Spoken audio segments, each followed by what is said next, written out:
हरे कृष्णा। श्रीमद् भागवत गीता अध्याय 11 श्लोक नंबर 23। रूपं महत्ते बहुवक्त्र नेत्रं महाबाहो बाहुबाहुरुपादं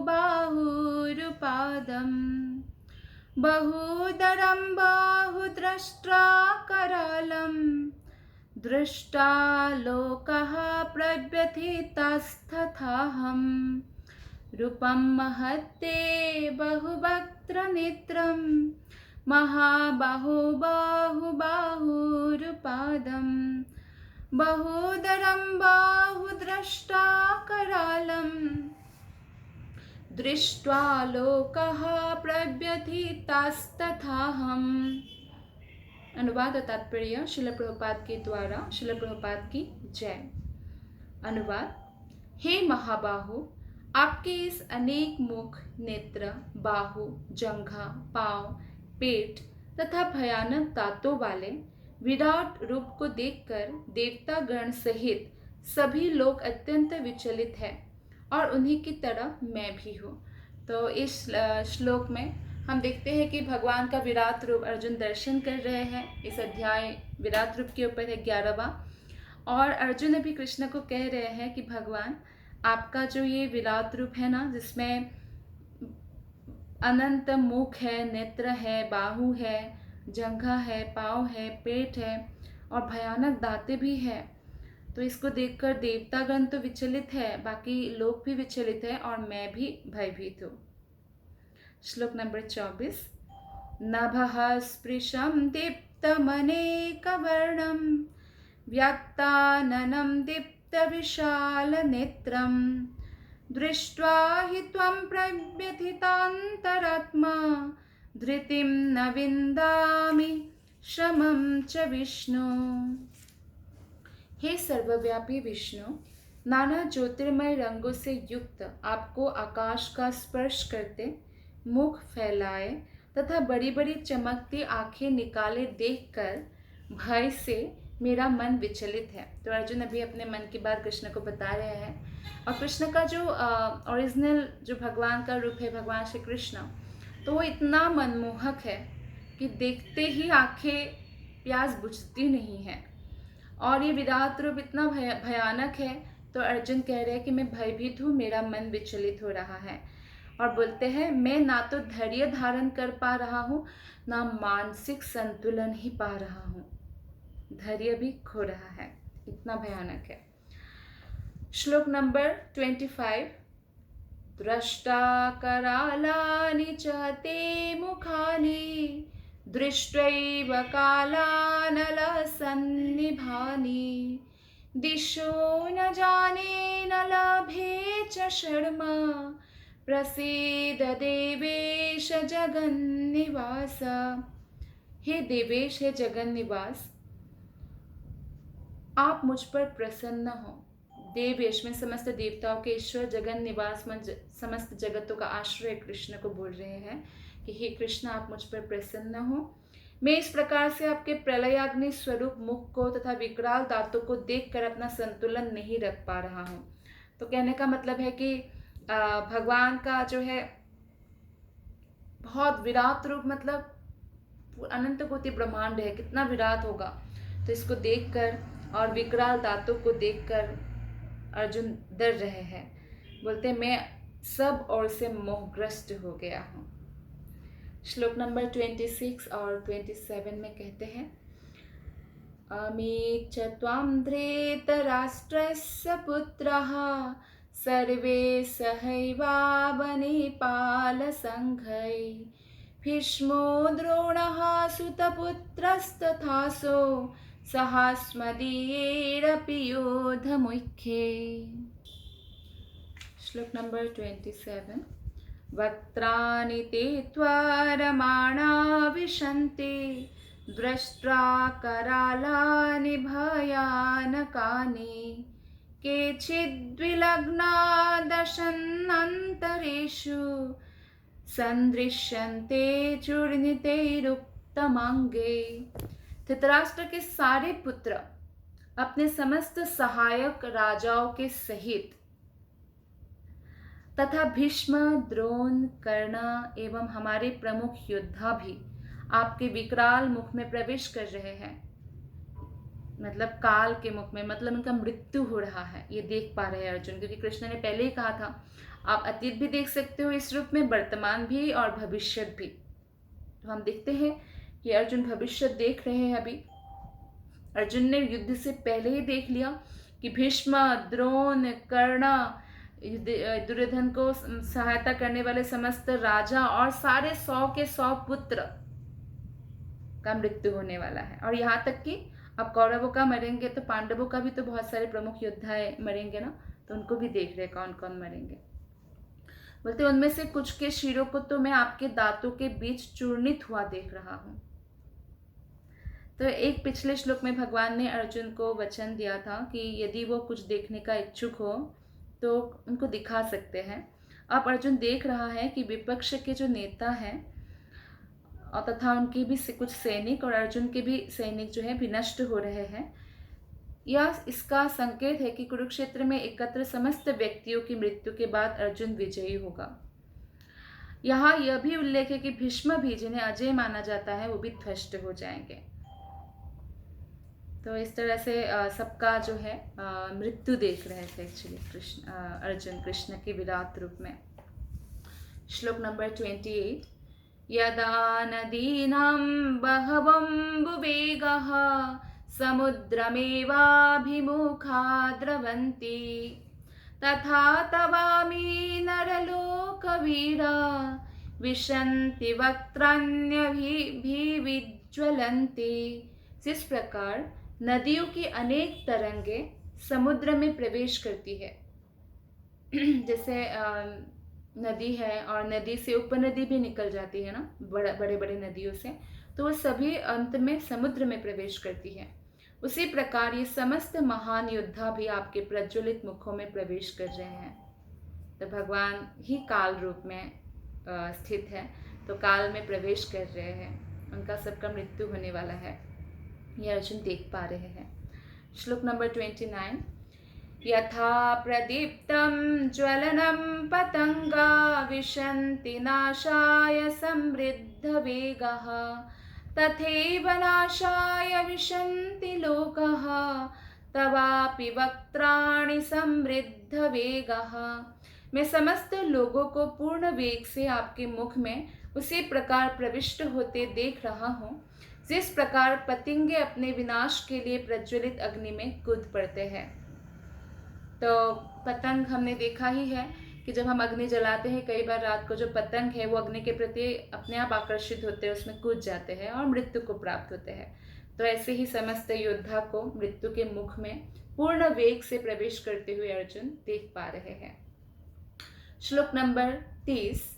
लेलीह्यसे ग्रसमानः समन्ता लोकान् समग्रान् वदनेर्ज्वलद्भिः तेजोभिरापूर्य जगत्समग्रं भासस्तवोग्रः प्रतपन्ति विष्णु।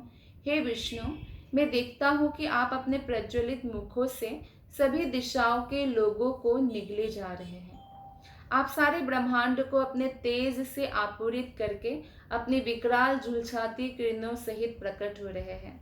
तो भगवान के शरीर से निकला हुआ ज्योति ब्रह्म ज्योति सर्वत्र व्याप्त है। तो भगवान के ही ज्योति से सूर्य चंद्र सब प्रकाशित होते हैं। तो अर्जुन ये सब देख पा रहे हैं। श्लोक नंबर 31। आख्याहि मे को भवनुग्र रूपो नमोस्तुते देववर प्रसीद विज्ञातुमिच्छामि भवन्तमाद्यं न हि प्रजानामि तव प्रवृत्तिं। हे देवेश, कृपा करके मुझे बतलाइए कि इतने उग्र रूप में आप कौन हैं। अर्जुन मोहग्रस्त, अर्जुन कहते हैं ना, मैं मोहग्रस्त हो गया हूँ, मानसिक संतुलन खो रहा हूँ। आप बताइए इतना उग्र रूप, कृष्ण तो बहुत सुंदर है, तो कहते इतना उग्र रूप में एक्चुअली आप कौन हैं। मैं आपको नमस्कार करता हूँ, कृपा करके मुझ पर प्रसन्न हो। आप आदि भगवान हैं। मैं आपको जानना चाहता हूँ क्योंकि मैं नहीं जान पा रहा हूँ कि आपका क्या प्रयोजन है। तो अर्जुन पूछ रहे हैं कृष्ण से। तो कृष्ण उत्तर देते हैं 32 श्लोक में।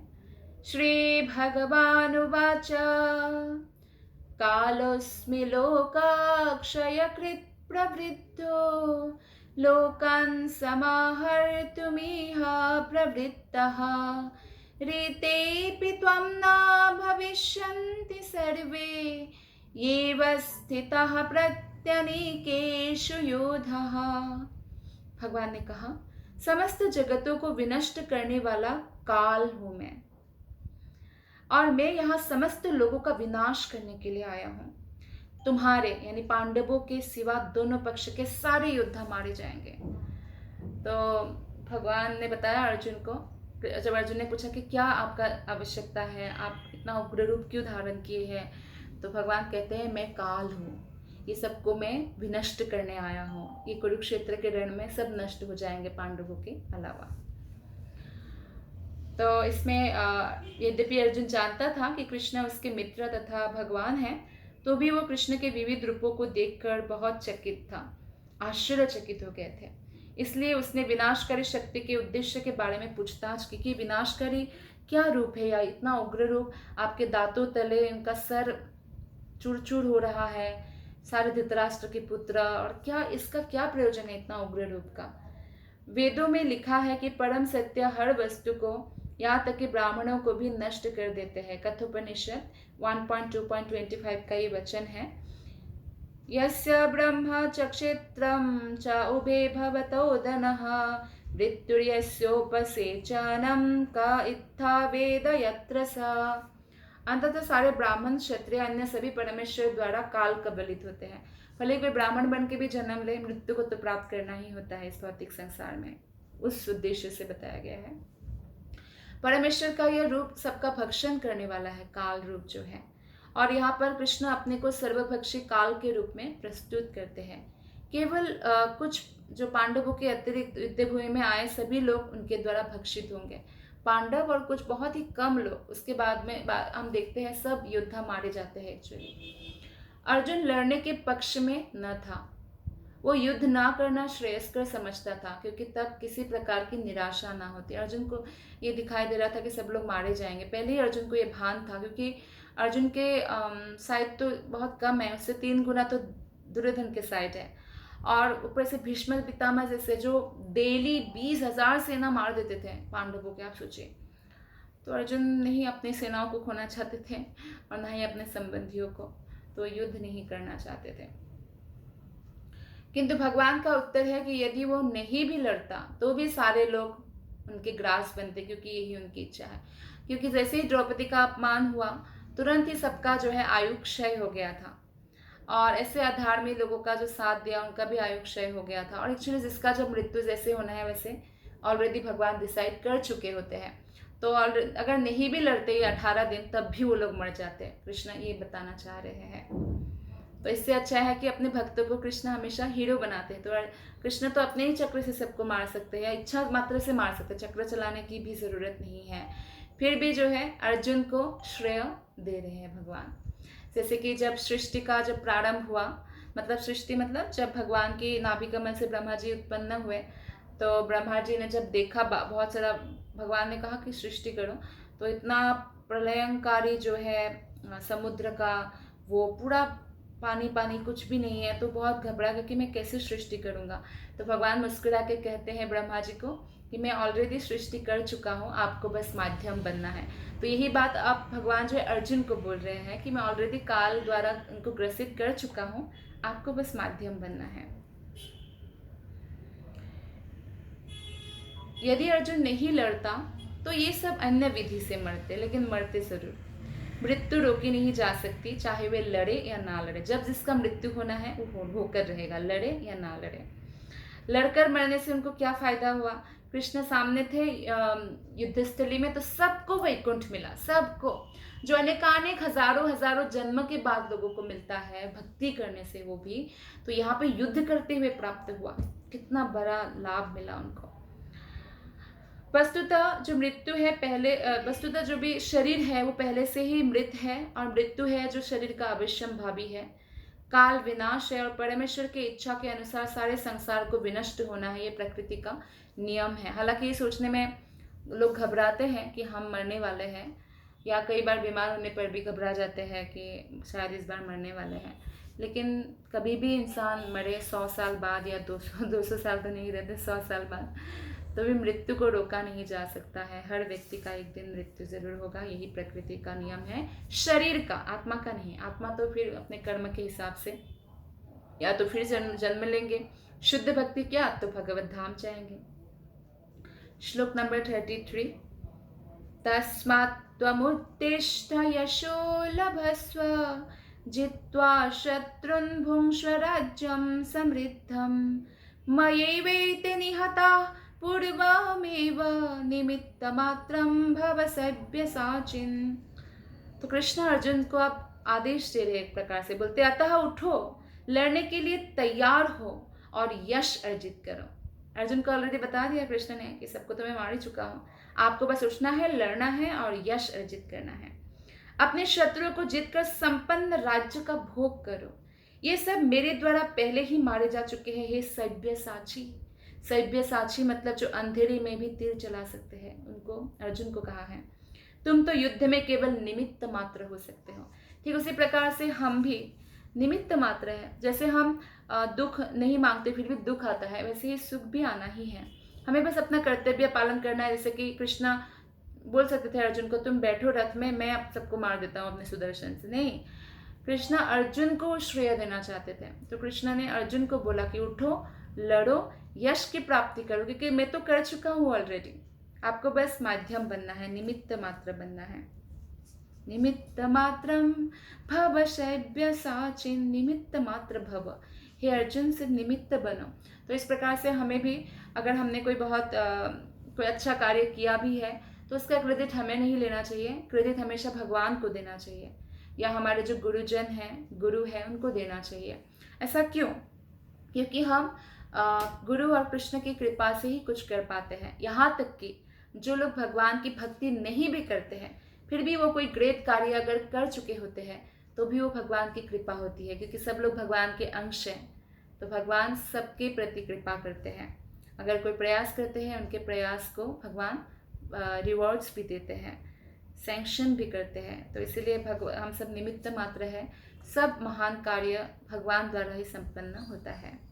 तात्पर्य में श्रील प्रभुपाद जी बताते हैं, सव्यसाची का अर्थ है वह जो युद्ध भूमि में अत्यंत कौशल के साथ तीर छोड़ सके। इस प्रकार अर्जुन को एक बटु योद्धा के रूप में संबोधित किया गया है, जो अपने शत्रुओं को तीर से मारकर मौत के घाट उतार सकता है। निमित्त मात्रम केवल कारण मात्र, ये शब्द भी इस श्लोक में बहुत ही महत्वपूर्ण है। संसार क्योंकि कृष्ण की इच्छा के अनुसार ही गतिमान है। अल्पज्ञ पुरुष ये सोचते हैं कि यह प्रकृति बिना किसी योजना के गतिशील है और सारी सृष्टि आकस्मिक है, लेकिन ये उनका अल्प ज्ञान के कारण ऐसा सोचते हैं। ऐसे अनेक तथाकथित वैज्ञानिक हैं जो ये सुझाव रखते हैं कि संभवतः शायद ऐसा था, ऐसा हो गया, शायद हो सकता है, ऐसा हमेशा अनुमान लगाते हैं। ऐसा प्रकृति द्वारा विशेष योजना संचालित की जा रही है। ये योजना क्या है? ये विराट जगत बद्ध जीवों के लिए भगवान के धाम वापस जाने का एक सुअवसर है। तो भगवान के धाम जाने का ये सुअवसर है, ये विराट जगत। और अगर हमें मनुष्य शरीर मिला है तो विशेषतया ये आसान है अगर हम भक्ति करें। जब तक उनकी प्रवृत्ति प्रकृति के ऊपर प्रभुत्व स्थापित करने की रहती है, तब तक वे बद्ध रहते हैं। जब हम कंट्रोल करना चाहेंगे ना हर एक चीज़ के ऊपर, तब तक हम बद्ध रहेंगे। किंतु जो कोई भी परमेश्वर की योजना या इच्छा को समझ लेता है और कृष्ण भावनामृत का अनुशीलन करता है, वो परम बुद्धिमान है। तो जैसे कई लोग कहते हैं कि हमारे जीवन में भगवान श्री कृष्ण की भक्ति ही सबसे इम्पॉर्टेंट है, मोस्ट इम्पॉर्टेंट है, सबसे महत्वपूर्ण है। ये एक्चुअली ऐसा नहीं है कि भगवान की भक्ति ही हमारे जीवन में सबसे महत्वपूर्ण है, ऐसा नहीं है। भगवान की भक्ति ही एकमात्र करणीय है। एक्चुअली मनुष्य योनि जिसको प्राप्त किया है, भगवान की भक्ति ही करते हैं। जैसे भक्तगण हैं, वो हर कार्य में भगवान को योग करते हैं, ऐड करते हैं, भगवान से रहित नहीं होते हैं किसी भी कार्य में। तो ऐसे व्यक्ति परम बुद्धिमान हैं। दृश्य जगत की उत्पत्ति तथा उनका संहार ईश्वर की परम अध्यक्षता में होता है।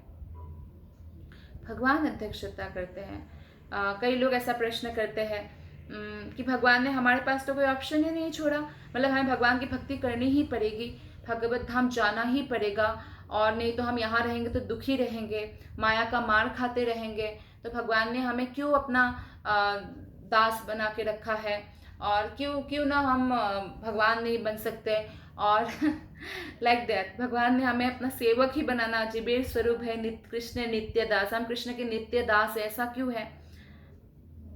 इसको एक उदाहरण के साथ हम समझ सकते हैं। जैसे मान लीजिए आपके घर में कोई काम वाली बाई आती है काम करने के लिए, और आप बहुत लविंग है, केयरिंग है, उनका बहुत ध्यान रखते हैं, तो इसलिए वो ऐसे बोले कि हाँ वो बहुत लविंग केयरिंग है, लेकिन बहुत अन्याय करते हैं मेरे साथ। बोलते क्यों अन्याय करते हैं? बोलते मैं उनको घर से बाहर निकालना चाहती हूँ और मैं उस घर में रहना चाहती हूँ। मतलब जो मालकिन है उसको घर से बाहर निकालना चाहती है, मेड काम वाली जो है, और वो अब वहाँ उस घर की मालकिन बनना चाहती है। तो क्या ये कहाँ तक सही है? जो मेड है वो मेड ही है, जो मालकिन है उस घर की वो मालकिन है। ठीक उसी प्रकार से जो भगवान है, जो आत्माएं हैं, जीव है वो जीव है, अपना अपना पोजीशन है। आत्मा अगर परमात्मा बनने की कोशिश करेंगे तो भी वो बन नहीं सकते, भले ही कितना ही कठोर तपस्या कर ले हिरण्यकशिपु की तरह। हिरण्यकशिपु ने तो बहुत कठोर तपस्या किया, ऐसा कठोर तपस्या तो असंभव, लगभग बराबर असंभव बराबर है कलयुग के प्राणी के लिए। तो कहने का तात्पर्य है कि हमें ये स्वीकार करना चाहिए हमारा जो कॉन्स्टिट्यूशनल पोजीशन है, और भगवान का दास का जो पोजीशन है, अपने दास का एक नाम है बस, लेकिन भगवान ने अपने से भी ज़्यादा ऊपर स्थान अपने दास को देते हैं। कौन सा भौतिक जगत में ऐसा स्थान हमें मिलता है क्या? दास, जैसे हम किसी न किसी का तो दास है, पति है तो परिवार का दास है, पत्नी का है पत्नी की सेवा करना पड़ेगा, पत्नी है तो पति की दासी है, या आप अगर बिजनेसमैन है तो कस्टमर के दास है, करना पड़ेगा ना सेवा ही, दास सेवा ही तो करते हैं। और नेता है तो लोगों का दास है, हालांकि आजकल लोग ऐसे सोचते नहीं हैं, लेकिन सत्य है, सेवा करना पड़ेगा। तो ये जो दृश्य जगत की उत्पत्ति होता है या पालन होता है या संहार भगवान की अध्यक्षता में होता है। इस प्रकार कुरुक्षेत्र का युद्ध ईश्वर की योजना के अनुसार लड़ा गया।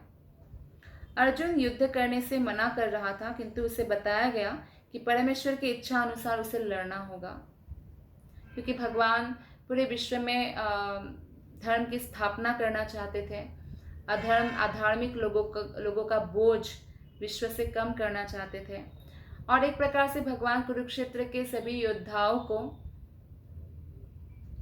परम जो मुक्ति है, परम मुक्ति वैकुंठ धाम में उनको मुक्ति देना चाहते थे। वैकुंठ धाम में सब लोगों ने प्रवेश किया, तो तभी वो सही सुखी होगा। कोई भी व्यक्ति अगर सुखी हो सकता है जब वो भगवान की इच्छा के अनुसार चलता है, तभी सुखी होगा। यदि कोई कृष्ण भावनामृत से पूरित हो और उसका जीवन भगवान की दिव्य सेवा में अर्पित हो, तो समझो कि वो कृतार्थ है, क्योंकि हमें मनुष्य जीवन केवल और केवल कृष्ण भक्ति करने के लिए मिला है। अगर हमें ऐसा लगता है कि नहीं बाकी काम ठीक है, हम कृष्ण को ही सबसे ऊपर रखेंगे, बाकी काम भी इम्पॉर्टेंट है, नहीं, एकमात्र इम्पॉर्टेंट जो है कृष्ण भक्ति ही है। और बाकी जो हम कर्तव्य पालन करते ही है, शरीर से ललित स्वधर्म, उसमें भी भगवान के प्रति समर्पित होकर ही करते हैं, भगवान के स्मरण, भगवान के श्रवण, भगवान के कीर्तन आदि करते हुए। तो ये भक्त का जीवन होता है। और इसीलिए भक्त, क्योंकि वो जानते हैं कि भगवान सर्वत्र है, तो भक्त कोई भी कार्य में, कोई भी कर्तव्य पालन में, भले ही कोई वो गवर्नमेंट ऑफिशियल हो या कुछ भी हो, वो हमेशा जेन्युइनली कार्य करते हैं। इवन भौतिक कार्य में भी वो बहुत ऑनेस्ट होते हैं, क्योंकि समस्त दिव्य गुण उनमें प्रवेश करते हैं और वो हर सर्वत्र भगवान की उपस्थिति का अनुभव करते हैं। वो कभी भी चीटिंग नहीं करते हैं या किसी का हार्म नहीं करते हैं, हानि नहीं करते हैं, किसी भी तरह का पाप नहीं करते हैं। तो ऐसे भक्त में दिव्य गुण आ जाते हैं। तो नए नए जब भक्त बनते, हो सकता है उनके अंदर बहुत सारे अनर्थ हो भी, लेकिन जैसे जैसे हम भक्ति में आगे बढ़ते हैं अनर्थ गायब हो जाते हैं। श्लोक नंबर 34। द्रोणं च भीष्मं च जयद्रथं च कर्णं तथान्यानपि योधवीरान् मया हतांस्त्वं जहिमाभ्यधिष्ठा युद्धस्वजेतासि रणे सपत्नान्। द्रोण, भीष्म, जयद्रथ, कर्ण तथा अन्य महान योद्धा पहले ही मेरे द्वारा मारे जा चुके हैं।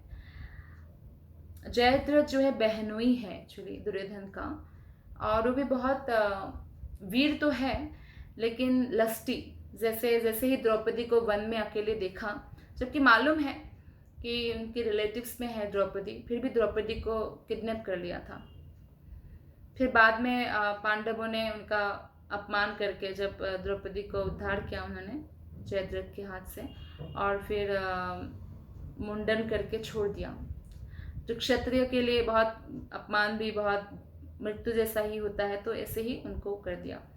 तो कहने का तात्पर्य है कि अधार्मिक थे जयद्रथ भी। तो कृष्ण कहते आता है तुम उनका वध करो और तनिक भी विचलित ना हो। अगर मान लीजिए किसी भी परिवार में कोई टेररिस्ट है जो सबका हानि करना चाहते हैं, तो भले ही परिवार वाले भी हैं, तो वो क्या करते हैं कि वो उनका साथ नहीं देते हैं। तो अर्जुन को कृष्ण कह रहे हैं कि आप विचलित मत हो कि ये मेरे संबंधी है, ये है, वो है, आप इनका वध करो, क्योंकि अर्जुन की वध करने से उनका कल्याण होगा। कृष्ण जानते हैं, बोलते तुम केवल युद्ध करो, युद्ध में तुम अपने शत्रुओं को परास्त करोगे। कृष्ण ने देखिए आपको पहले ही बता दिया कि युद्ध में तुम अपने शत्रुओं को परास्त करोगे, अर्जुन को पहले ही बता देते हैं। प्रत्येक योजना जो है भगवान द्वारा बनती है। हम तो बहुत सारे योजना बनाते हैं, बहुत सारा प्लानिंग करते हैं, फ्यूचर प्लानिंग करते हैं, कितना कर पाते हैं उसको फुलफिलमेंट, और नहीं कर पाते हैं तो बहुत लोग फ्रस्ट्रेटेड डिप्रेशन में चले जाते हैं। लेकिन अगर हम भगवान की इच्छा पर निर्भर रहेंगे, तो बोलते हैं ना कि मन की हो तो अच्छा, मन की ना हो तो और अच्छा, कृष्ण की इच्छा इसका मतलब। तो भगवान की इच्छा पर निर्भर करते हैं, वो भक्त हमेशा सदा सुखी रहते हैं। भगवान योजना बनाते हैं, किंतु वे अपने भक्तों पर इतने कृपालु रहते हैं कि जो भक्त उनकी इच्छा के अनुसार योजना का पालन करते हैं, उन्हें उसका श्रेय प्रदान करते हैं। भगवान श्रेय नहीं लेते, भक्तों को देते हैं। अतः जीवन को इस प्रकार गतिशील होना चाहिए कि प्रत्येक व्यक्ति कृष्ण भावनामृत में कर्म करे और गुरु के माध्यम से भगवान को जाने। तो ऐसे गतिशील हमें जीवन बनाना चाहिए कि प्रत्येक व्यक्ति कृष्ण भावनामृत में ही कर्म करे और गुरु के माध्यम से ही भगवान को जाने। गुरु का शरण ग्रहण करना बहुत ज़रूरी है, शरणागति, क्योंकि गुरु ही हमें सिखाएंगे भक्ति विज्ञान को, कृष्ण तत्व विज्ञान को। भगवान की योजनाएं उन्हीं की कृपा से समझी जा सकती है। हम अपने बल से भगवान की क्या योजना है, क्या प्लानिंग है, नहीं समझ सकते हैं, केवल उनकी कृपा से समझ सकते हैं। मनुष्य को चाहिए कि ऐसी योजनाओं का अनुसरण करें, और जो जीवन संघर्ष है, जैसे अर्जुन का संघर्ष कुरुक्षेत्र में था, तो हम भी संघर्ष कर रहे हैं ना रोज, जीवन संघर्ष, तो उसमें हम विजयी बन सकते हैं इस प्रकार से। श्लोक नंबर 35 संजय बोलते हैं आप धृतराष्ट्र से। संजय वाच एतत् श्रुत्वा वचनं केशवस्य कृताञ्जलिर्वेपमानः किरीटी नमस्कृत्वा भूय एवाह कृष्णं सगद्गदं भीतः प्रणम्य। संजय ने धृतराष्ट्र से कहा, हे राजा, भगवान के मुख से इन वचनों को सुनकर कांपते हुए अर्जुन ने हाथ जोड़कर उन्हें बारंबार नमस्कार किया। फिर उसने भयभीत होकर अवरुद्ध स्वर में कृष्ण से इस प्रकार कहा। तो भगवान का ये विकराल रूप देखकर, विराट रूप देखकर अर्जुन भयभीत है। अर्जुन कहते हैं नेक्स्ट श्लोका में 36, अर्जुन उवाच स्थाने ऋषिकेश तावा प्रकृत्या जगत्प्रहृष्यत्यनुरज्यते च रक्षांसि भीतानि दिशो द्रवन्ति सर्वे नमस्यन्ति च सिद्धसंघः।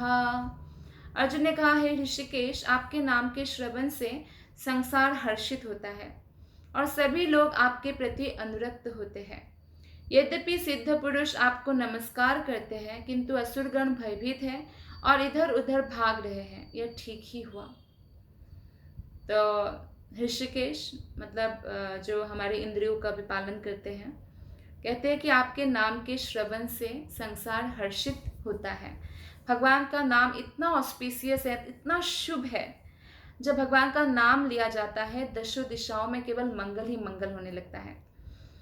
और इसीलिए जो भक्त है, कोई भी मंगलकारी प्रोग्राम करना हो उनके घर में, विवाह हो, चाहे किसी बच्चे का कोई जन्म दिवस, मुंडन सेरेमनी, कुछ भी पालन करना हो, कीर्तन रख देते हैं, कृष्ण के नाम का कीर्तन। हरे कृष्णा कृष्ण कृष्ण हरे हरे, हरे राम राम राम हरे हरे। तो इस प्रकार भगवान के हरे कृष्ण महामंत्र का कीर्तन रख देते हैं। इस कीर्तन के श्रवण से, कृष्ण के नाम के श्रवण से संसार हर्षित होता है और सभी लोग आपके प्रति अनुरक्त होते हैं। कृष्ण के प्रति जब हम अनुरक्त होते हैं, तभी हमारा भगवत धाम जाने का द्वार खुलता है। यद्यपि सिद्ध पुरुष आपको नमस्कार करते हैं, किंतु असुरगण भयभीत है और इधर उधर भाग रहे हैं, ये ठीक ही हुआ। जब बहुत लोगों ने देखा ऊपर के लोगों से भगवान के विराट रूप, तो सिद्धगण तो नमस्कार कर रहे, भगवान देवतागण भी नमस्कार कर रहे हैं, लेकिन असुर लोग भयभीत है और इधर उधर भाग रहे हैं। कृष्ण से कुरुक्षेत्र युद्ध के परिणाम को सुनकर अर्जुन प्रबुद्ध हो गया और भगवान के परम भक्त तथा मित्र के रूप में उनसे बोला कि कृष्ण जो कुछ करते हैं सब उचित है। एक्चुअली भगवान जो बोलते हैं करते हैं वही धर्म है, और भगवान जो मना करते करने के लिए वो अधर्म है। और इसीलिए जिसको कन्फ्यूजन है तो उनको इस प्रकार से समझने से कन्फ्यूजन दूर हो जाएगा कि शास्त्र जो है भगवान का कथन है, तो जो शास्त्र में बताया है वो धर्म है और शास्त्र में जो मना किया है वो कर्म हमें नहीं करना चाहिए, वह धर्म है। अर्जुन ने पुष्टि की कि कृष्ण ही पालक है और भक्तों के आराध्य तथा अवांछित तत्व के संहार करता है। जैसे ये अभी जो योद्धागण है अवांछित तत्व है जो सबका संहार करना चाहते थे कृष्ण। उनके सारे कार्य सबों के लिए समान रूप से शुभ होते हैं।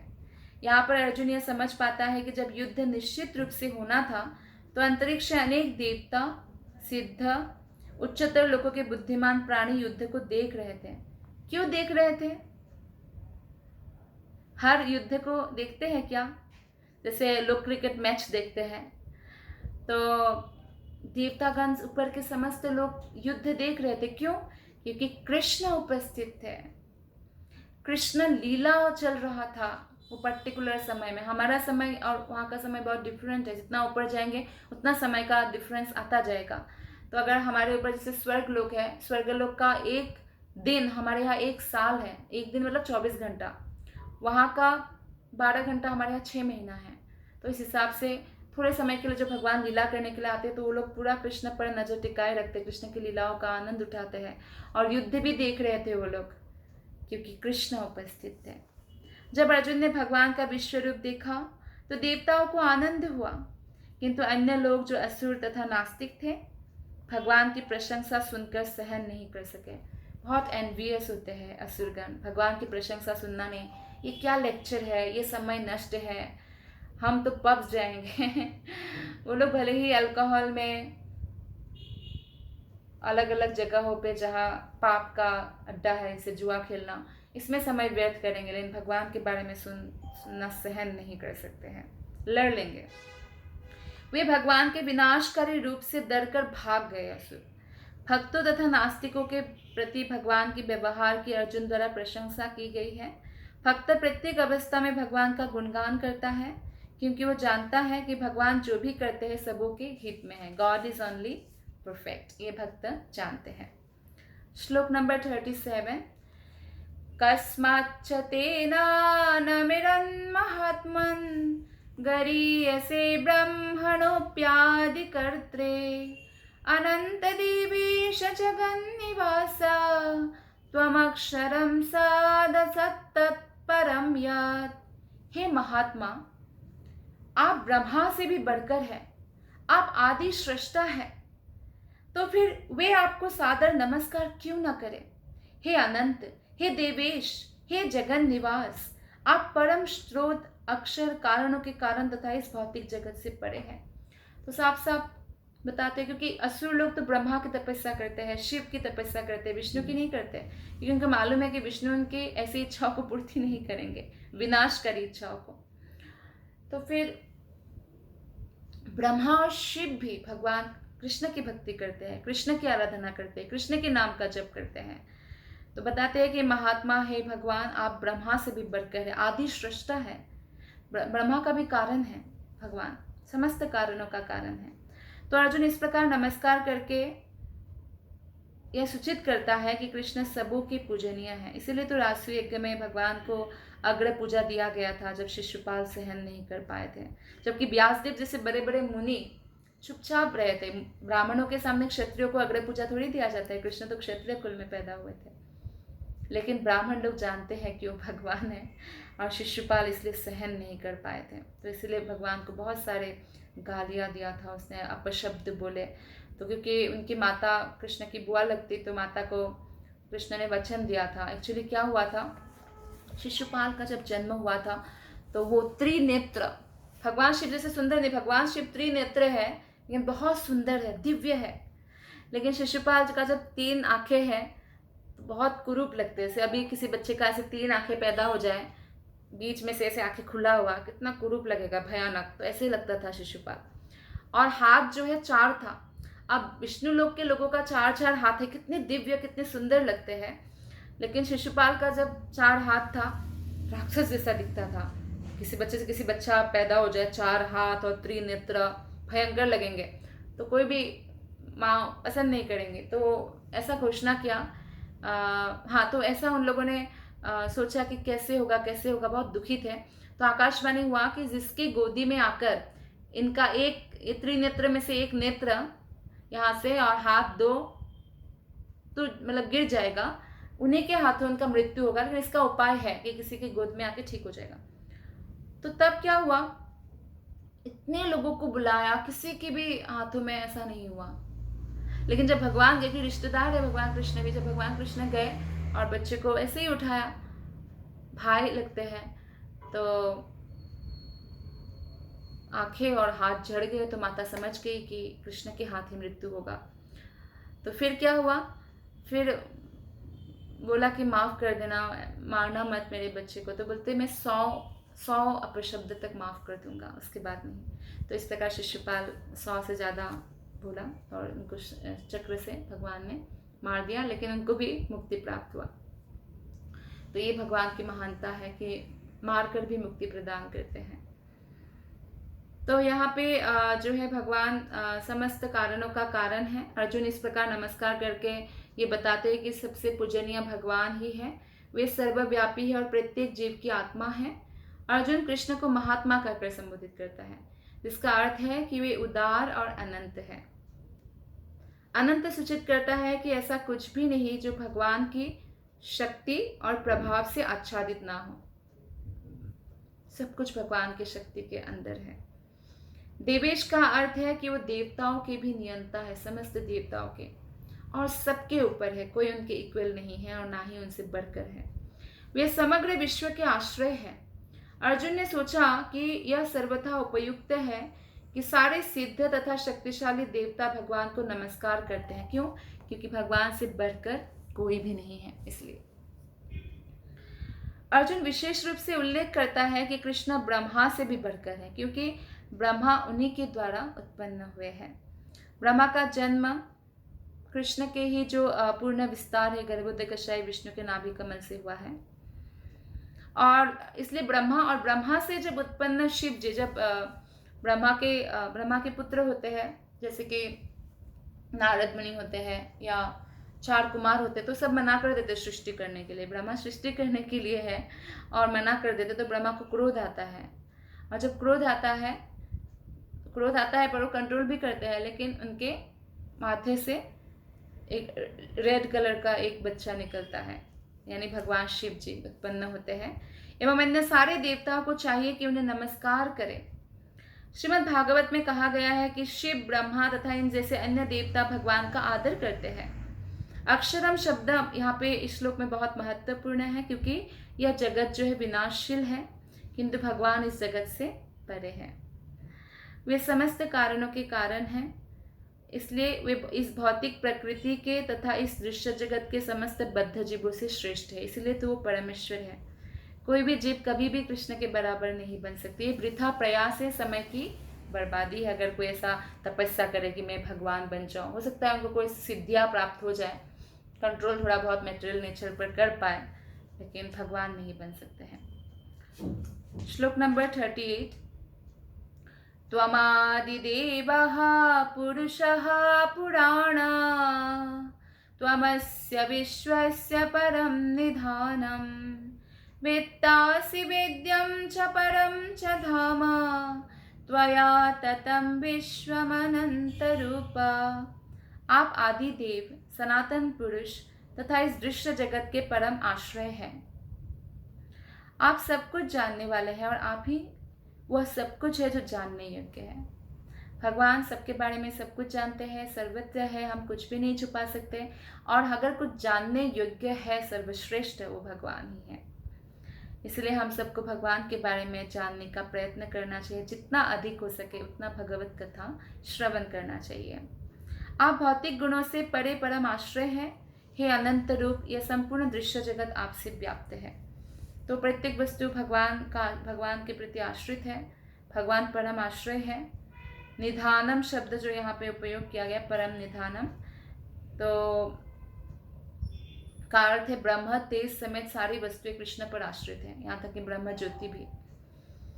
वे इस संसार में घटित होने वाली प्रत्येक घटना को जानने वाले हैं, और यदि ज्ञान का कोई अंत है तो वही समस्त ज्ञान के अंत है। परम ज्ञानी है, सब कुछ जानते हैं, सबके बारे में। मन में हमारा कोई भी भाव उत्पन्न होता है, सब जानते हैं भगवान, एक एक भाव का हिसाब होता है। तो अतः वे ज्ञाता है और ज्ञेय भी है, जानने योग्य भी वही है, क्योंकि वही सर्वव्यापी है। वैकुंठ लोक में कारण स्वरूप होने से वो दिव्य है, और दिव्य लोक में भी वही प्रधान पुरुष है। श्लोक नंबर 39। वायुरियमोऽग्निर्वरुणः शशाङ्कः, प्रजापतिस्त्वं प्रपितामहश्च, नमो नमस्तेऽस्तु सहस्रकृत्वः, पुनश्च भूयोऽपि नमो नमस्ते। आप वायु है तथा परम नियंता भी है। आप अग्नि है, जल है तथा चंद्रमा भी है। आप आदि जीव ब्रह्मा है और आप प्रपितामह हैं, अतः आपको 1000 बार नमस्कार है और पुनः पुनः नमस्कार है। भगवान को वायु कहा गया है क्योंकि वायु सर्वव्यापी होने के कारण समस्त देवताओं के मुख्य अधिष्ठाता है, और जो भी श्रेष्ठ है वो भगवान के प्रतिनिधित्व करते हैं। अर्जुन कृष्ण को प्रपितामह कहकर संबोधित करते हैं, क्योंकि विश्व के जो प्रथम जीव है, जिसको हम पितामह कहते हैं, पितामह ब्रह्मा, तो उनके भी पिता है कृष्ण, तो इसलिए प्रपितामह कहकर संबोधित किया गया है। श्लोक नंबर 40। नमः पुरस्तादथा पृष्ठतस्ते, नमोस्तुते सर्वता एव सर्वा, अनन्तवीर्यामितविक्रमस्त्वं, सर्वं समाप्नोषि ततोऽसि सर्वः। आपको आगे पीछे चारों ओर से नमस्कार है। अर्जुन कहते हैं, हे असीम शक्ति, आप अनंत पराक्रम के स्वामी हैं, आप सर्वव्यापी है, अतः आप सब कुछ हैं। कृष्ण का ऐसा रूप देखकर अर्जुन इतना आश्चर्यचकित हो गए हैं कि बारंबार कृष्ण के गुणानुकीर्तन कर रहे हैं, बारंबार बोल रहे हैं कि आप सर्वव्यापी है, आप ही समस्त कारणों के कारण है। मैं बारंबार आपको नमस्कार करता हूँ, चारों ओर से नमस्कार करता हूँ। कृष्ण के प्रेम से अभिभूत उनका मित्र अर्जुन सभी दिशाओं से उनको नमस्कार कर रहा है। वो स्वीकार करता है कि कृष्ण समस्त बल और पराक्रम के स्वामी हैं, और युद्ध भूमि में एकत्र समस्त योद्धाओं से कहीं अधिक श्रेष्ठ है, सर्वश्रेष्ठ है भगवान। कोई योद्धा उनके सामने टिक नहीं सकता है। जैसे कि बड़ा अवतार जब भगवान लेते हैं, तो बड़ा अवतार में भगवान पहले तो जब वो जल में से पानी को निकालने, पृथ्वी को निकालने जाते हैं, तो हिरण्याक्ष जो है वो असुर बल होता है, तो युद्ध करना चाहते हैं ना, युद्ध करके उनको संतुष्टि मिलता है। तो सबसे पहले तो स्वर्ग जाते, स्वर्ग के देवता छुप जाते क्योंकि बहुत शक्तिशाली हो चुके थे। और फिर वरुण देवता के पास साम्राज्य में जाते हैं समुद्र में। वरुण देवता को उकसाते हैं युद्ध के लिए। तो वरुण देवता कहते हैं मैं तो बूढ़ा हो चुका हूँ, तुम्हें युद्ध करना है तो भगवान विष्णु से लड़ो। तो ऐसे उनको बोलते हैं विष्णु से लड़के तुम्हें बहुत तृप्ति होंगी लेकिन तुम मारे जाओगे। लेकिन असुर लोग कहाँ सोचते हैं हम मारे जाएंगे, हम तो इतने बलशाली हैं। तो नारद मुनि से पता करके फिर वो पानी के अंदर जाते हैं और ललकारते हैं वराह अवतार को। तो भगवान वराह तो उनके साथ पहले खेलते रहते हैं, गदा ले लिया, गदा फिर वापस किया, फिर खेल रहे हैं। अभी त्रिशूल फेंका तो भी चूर चूर हो गया। तो भगवान को मार रहे हैं, कुछ नहीं हो रहा है, भगवान का एक अंग भी नहीं हिल रहा है। तो लाइक दैट। और बाद में भगवान ने क्या किया, एक थप्पड़ मारा बस हिरण्याक्ष को। एक थप्पड़ से ही आंखें बाहर निकल आया, हाथ पैर टूट के गिर गया, मर गया वो।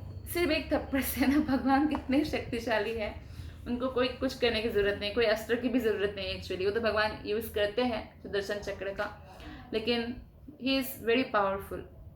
यही बताया अर्जुन ने कि सब योद्धाओं से आप सर्वश्रेष्ठ हैं। विष्णु पुराण में 1.9.69 श्लोका में कहा गया है, योऽयं तवागतो देव समीपं देवतागणः स त्वमेव जगत्स्रष्टा यतः सर्वगतो भवान। आपके समक्ष जो भी आता है, चाहे वो देवता ही क्यों ना हो, हे भगवान, वो आपके द्वारा ही उत्पन्न है।